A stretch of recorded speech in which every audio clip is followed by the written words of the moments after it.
So if you give it like at least like a 4 to 6 week break between that initially being out there and like faux pas and then going later, they might just say, she looks familiar. It might be all they think, and they might not even, they'll recognize you but not even recognize you because of your photos. And I've heard this from clients where after doing this and getting the better photos, they literally, even women can approach men these days, totally fine. Just there are ways to do it in a feminine manner, as opposed to in business where we're like coming straight on. Men who she had like emailed with a little bit previously, like 1 or 2 emails, just kind of like, hey. She had changed her profile and changed her pictures. The guy she'd emailed maybe like 2 months before, and they only had a couple of emails, didn't even recognize her.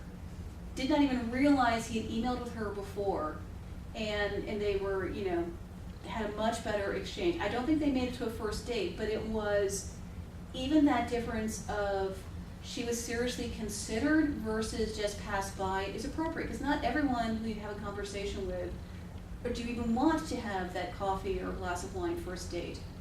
You want to get to where you're having better email exchanges, and you can tell.